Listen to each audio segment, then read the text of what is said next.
अस्सलाम वालेकुम नाज़रीन, डॉक्टर दानिश रियल फोकस के साथ हाजिर है।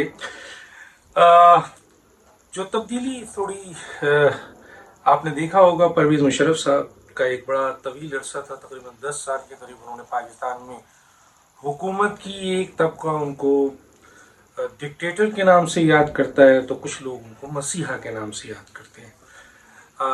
जिस तरीके से परवेज़ मुशर्रफ साहब के दौर में कराची में काम हुआ, डॉक्टर इशरत लिबाद साहब ने या मुस्तफ़ा कमाल साहब ने परवेज़ मुशर्रफ के सुपरविजन में काम किया, वो काम बहुत बड़ा था। इसके अलावा भी उनकी इकॉनमी में बड़ी खिदमात नज़र आई हों, और दूसरी तरफ बलूचिस्तान और रोड और ये सारा काफ़ी बेहतर।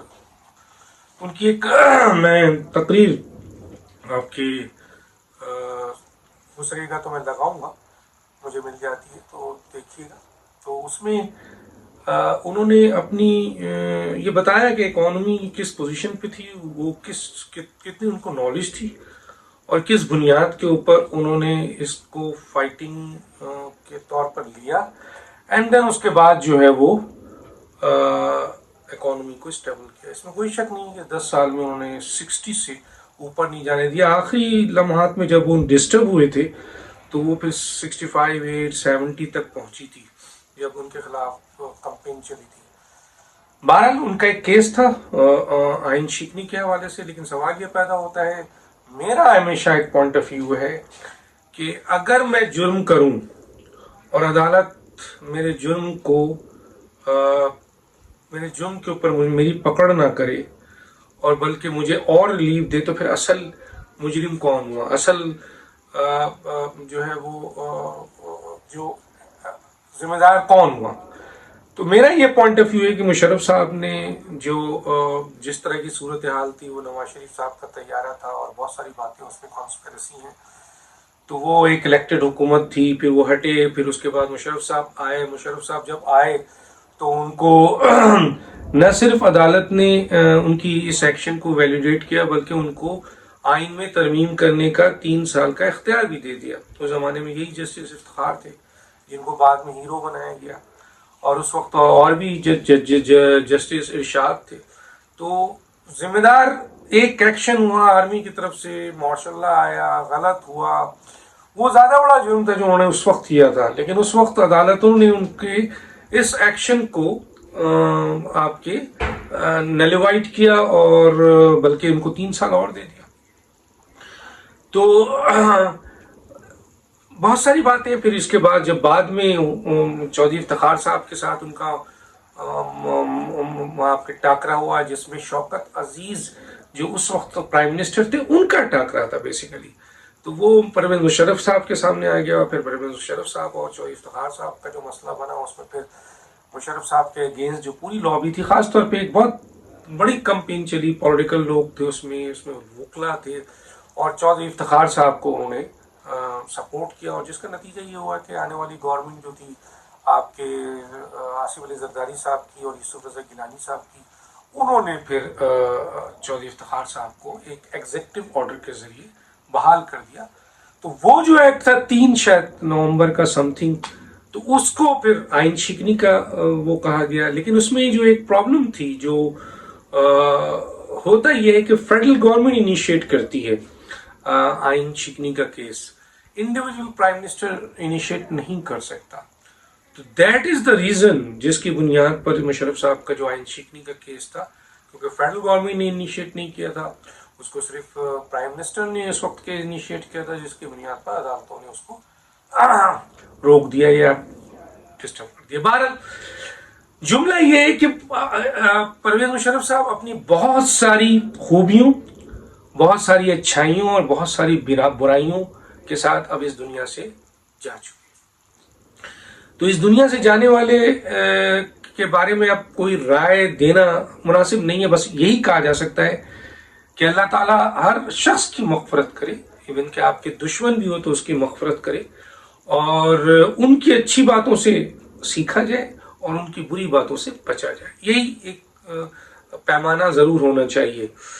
ये तो एक था जो मैंने आपको बताया। लेकिन दूसरी तरफ इस वक्त जो इमरान खान है, वो कह रहे हैं, आप देखिए उनका कहना क्या है, मैं गिरफ्तारी ना दूं, यानी इमरान खान गिरफ्तारी नहीं देंगे, गिरफ्तारी उनके कारकुन दें, गिरफ्तारी उनके सपोर्टर्स दें, गिरफ्तारी उनके वर्कर्स दें, गिरफ्तारी उनके लीडर दें। अच्छा, लीडर भी बड़े चालाक हैं खान साहब के लिहाज से। लीडर, खान साहब के लीडर्स भी खान साहब की तरह हैं। खान साहब गिरफ्तारी नहीं देते, वो भी गिरफ्तारी नहीं देते। वो तो फवाद चौधरी साहब का केस पकड़ा गया, शेख रशीद पकड़े गए, हालांकि ये बहुत पहले इनके ऊपर एक्शन होने चाहिए था। इन्होंने बहुत बड़ी बड़ी, क्या इमरान खान ने इससे बड़े बड़ा जुमला, मैं सवाल उठाता हूँ, क्या फवाद चौधरी और शेख रशीद से ज्यादा बड़े जुमले इदारों के सरबराहों और आपके अदलिया और आपके इस मुल्क के और इस मुल्क के खिलाफ उन्होंने नहीं कहा? इकोनॉमी पे इन्होंने ये नहीं कहा, तो अपने वजीरों को इन्होंने एक्शन लेने को कहा, तो क्या उनको माफी क्यों मिल गई? फवाद चौधरी को आपने गिरफ्तार किया, सही किया। शेख रशीद को गिरफ्तार किया, क्या इन लोगों को इबरत का निशान बनाए? अभी टेस्ट आया है ना, ये वो लोग हैं जो कि मदीने की रियासत के मुशीर थे, ये जो शराब नोशी कर रहे हैं। अभी तो मैं तो कहता हूं कि पार्लियामेंट में जाने वाले ये अहम तरीन ओहदों में, मैं पहले भी कह चुका हूं, पार्लियामेंट में जाने वाले और अहम तरीन ओहदों में अपॉइंट होने वाले, क्योंकि ये तो शराब ऐसी चीज है कि इसको तो आप रोक नहीं सकते। मैं डायरेक्टर केमिकल एग्जामिनर था सिंध में, तो वहाँ पर मुझसे पहले सूरत हाल ये थी कि क्योंकि वो पूरे सिंध और बलूचिस्तान की तमाम शराबें जहाँ पकड़ी जाती थी, हीरोइन पकड़े जाते थे और दूसरी चीज़ें पकड़ी जाती थी, वो सब वहाँ टेस्टिंग के लिए आती थी। उसको केमिकल एग्जामिनर ऑफिस कहते थे। तो मैं भी वहाँ काम कर चुका था, तो मुझे ये पता चला कि जो पकड़ी जाती हैं यहाँ पर, यहाँ आती हैं, यहाँ से मुख्तलिफ सेक्रेटरीज को, मुख्तलिफ मिनिस्टर्स को, मुख्तलिफ पॉलिटिशियंस को, मुख्तलिफ लोगों को पहुँचाई जाती हैं।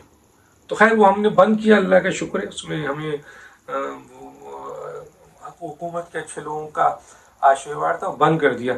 लेकिन कहने का मतलब है कि आप इस ऐसी चीज को जो गली गली पहुंच चुकी है उसको रोकना बहुत मुश्किल है। लेकिन कम से कम ये तो कर सकते हैं आप है कि आप इसकी कुछ इदारों पे, कुछ जगहों पे, जैसे एज ए प्राइम मिनिस्टर हैं उनका भी ब्लड लिया जाए, जितने भी मिनिस्टर हैं उनका भी ब्लड लिया जाए, जितने भी MNAs हैं, MPAs हैं उनका भी ब्लड लिया जाए, जितने भी अहम तरीन ओहदे हैं, जो ओहदा है उनका भी ब्लड लिया जाए और चेक किया जाए, और जो उसमें मुलविस पाया जाए उसको इन चीजों से रोक दिया जाए।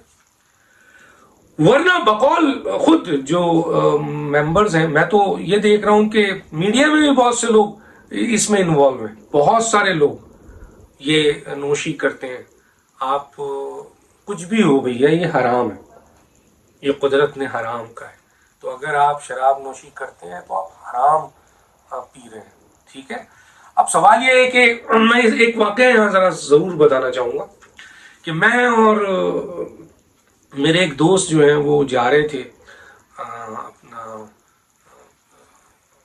वहाँ अमेरिका। तो हम जो हम KLM उस जमाने में आती थी आपके पाकिस्तान, तो KLM में हम बैठे हुए थे। तो हम जब जा रहे थे तो हमने देखा कि एक शख्स जो है वो, जो हम आगे बैठे हुए थे तो वो भी एक शख्स था, वो भी मुस्लिम पाकिस्तानी लग रहा था। तो वो हाँ बैठे हुए, उसने गुफ्तगू अपना, वो बैठे हुए थे, वो कुछ आ रही थी चीजें, खा रहे थे, पी रहे थे, एक दूसरे को कोई केयर ही नहीं कर रहा था। लेकिन फिर देखा कि एक एयर होस्टेस के साथ उन्होंने बहुत बदतमीजी शुरू कर दी, और वो फिर स्टाफ आ गया, उसके साथ भी उन्होंने किया। तो फिर हमने कान लगाए, हमने कहा भाई क्या हुआ है? तो पता ही चला जो मेरे दोस्त मुझसे आगे बैठे हुए थे वो भी डॉक्टर थे। तो उन्होंने कहा कि ये कोई इन्होंने फूड्स मांगा था, तो वो फूड्स जो है वो क्योंकि इन्होंने ट्रैवल एजेंट के जरिए बुक नहीं की थी तो इनकी बुकिंग नहीं है, तो इनको नॉर्मल फूड दे रहे थे जो, और अगर हलाल भी दे रहे थे तो कॉशर फूड था कि जी ज़िबा हुआ है या नहीं हुआ है, तो वो मुर्गी का या चिकन का। उन्होंने कहा ठीक है हम ये दे सकते हैं क्योंकि आपने अपने ट्रैवल एजेंट के जरिए दिया नहीं है। तो वो उस पर उनका ये जुमला था कि आई एम मुस्लिम, तुम मुझे हराम खिलाओगे, तुम मुझे वो जो गोश्त होता है सूअर का वो खिलाओगे, पता नहीं क्या क्या बोलते रहे। तो वो पीछे से एक आदमी आया, वो भी मुस्लिम था, उसने कहा कि शर्म करो, तुम इतनी देर से शराब पी रहे हो और मैं देख रहा हूँ तुम बार बार शराब पीते हो, तो और यहाँ पे जो कॉशर फूड यानी जो ज़िबा के बगैर फूड है उस पे नहीं खाओ, तुम वेजिटेबल ले लो, کوئی اور چیز لے لو، لیکن تم ان کو اس بنیاد پہ گالی مت دو، اس بنیاد پہ برا بلا مت کہو کہ تم مسلم ہو اور تمہیں وہ کوشر فوڈ دے رہے ہیں یا ذبح ہوا فوڈ نہیں دے رہے، اور تم یہاں پہ کھلے عام جس کے لیے اللہ نے حکم دیا ہے کہ شراب حرام ہے تم وہ پی رہے ہو۔ تو کانسیپٹ دیکھیں لوگوں کا۔ تو بہرحال عمران خان صاحب نے اپنے لوگوں کا ہے گرفتاری دیں، اور میں گرفتاری نہیں دوں گا، لیکن عمران خان صاحب کی گرفتاری بنتی ہے، عمران خان صاحب کا احتساب بنتا ہے، پی ٹی آئی کا احتساب بنتا ہے، سب کا احتساب بنتا ہے۔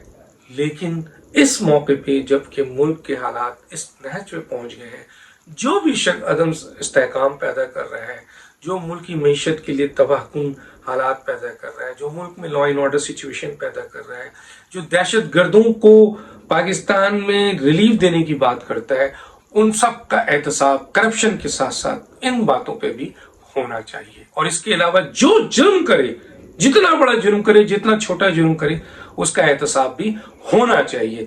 فیصلہ بہت ہی اہم ہے۔ ملک میں دو اہم پوسٹوں میں دو اہم ترین آدمی ہیں، جنرل عاصم منیر، جنرل آپ کے ندیم انجم، یہ دونوں بہترین پروفیشنل سولجرز ہیں، تہجد گزار ہیں، عبادت گزار ہیں۔ ایک تو آپ کے کہنا چاہیے خادم رسول اور حافظ قرآن ہیں۔ اب عدالتوں میں بھی بہت جلد کہا یہ جا رہا ہے کہ ایک ایسی شخص اس ملک کا چیف جسٹس بنے گا جو انصاف اور قانون کو اہمیت دیتا ہے۔ تو جب عدالتوں میں اور فوج میں دونوں طرف قانون اور آئین کی بالادستی والے لوگ آئیں گے اور انصاف کرنے والے آئیں گے یکساں بنیاد پہ، تو پاکستان کے حالات بہت درست ہو سکتے ہیں۔ پرویز مشرف صاحب کی غلطی تھی تو عدالتوں کی اس سے بڑی غلطی تھی۔ ڈاکٹر دانش کو یاد دیجیے۔ اللہ حافظ۔